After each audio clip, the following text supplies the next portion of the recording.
Bila je mirna letnja noć u malom mestu po imenu Mystic Hollow. Zvezde su krasile nebo bacajući blagi sjaj preko mirnih ulica. Većina meštana bi se smestila u svoje domove, a svet oko njih je bio miran i spokojan. Međutim, ta tišina uskoro će biti narušena.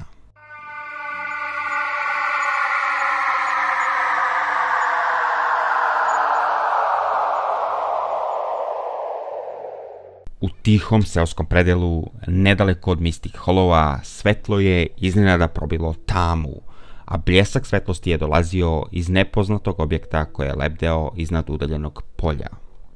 Svetlo je treperilo i igralo, a drveće je bacalo jezive senke koje su se isprepletale kao da duhovi plešu. Uskoro su glasine o ovom čudnom događaju stigle do grada, a radoznalost je privukla stanovnike da posete mesto. A među masom je stajala i Anna Miller, skeptična novinarka iz obližnjeg grada, opremljena svojim aparatom i notesom. Ona je čula takve priče i ranije, ali ih je uvek odbacivala kao obične priče i kao laži. Međutim, večeras je bilo drugačije, jer su dokazi bili neosporivi, a kada je došla na mesto dešavanja, nije mogla da veruje šta je videla.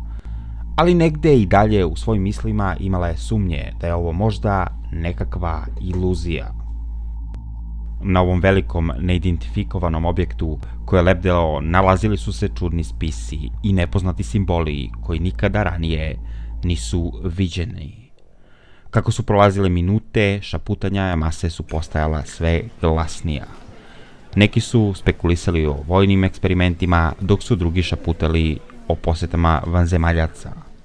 Iznenada svetlo objekta je počelo da plješti jače. Ana je instinktivno podigla svoj aparat koji je istog trenutka eksplodirao u njenim rukama. Bez upozorenja, snažna sila je prošla kroz polje, koja je sve oko nje odbacila.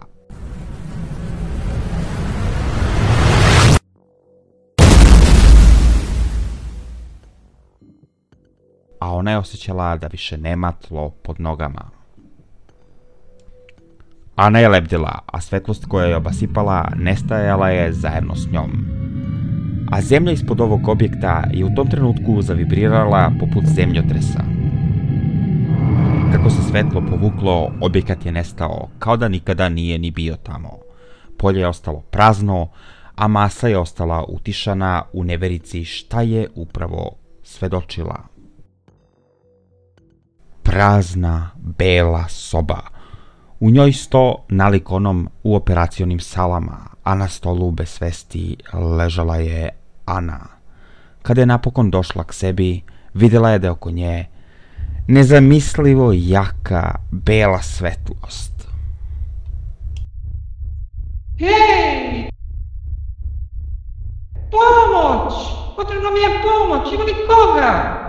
Povikala bi zabrinuto Ana, da bi kroz otvorena vrata ove prostorije u kojoj se nalazila ugledala čudno biće. Ovo nije bilo normalno biće, imalo je čudnu izduženu glavu. Bilo je sive boje sa krupnim crnim očima.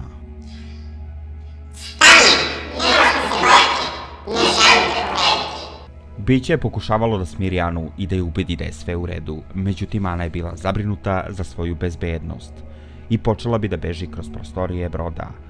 Ali brod kao da je bio začaran, jer gde god bi ušla, vratila bi se u istu prostoriju iz koje je uporno pokušavala da pobegne. Međutim, ovom vanzemaljskom stvorenju je to bežanje dosadilo. Uzeo je svoj neobičan pištolj i upucao Anu.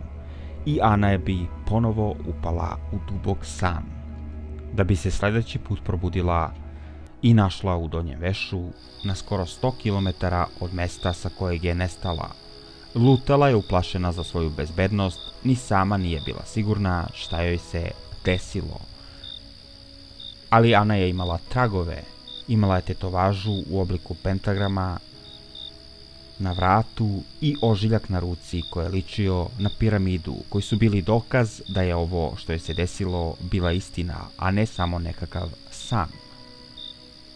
Ana je svoju priču ispričala novinarima, ali naravno skeptici i dalje postoje.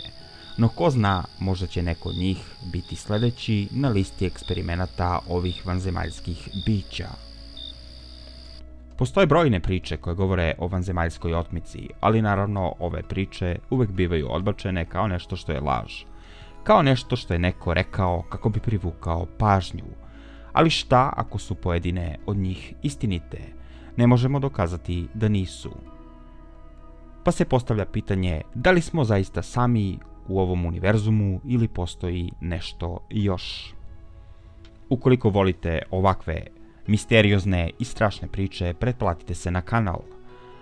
A ukoliko želite da vidite nešto o tajnama začarajućeg zamka, to možete klikom u donji desni ugao. Hvala na pažnji i vidimo se drugi put. Pozdrav!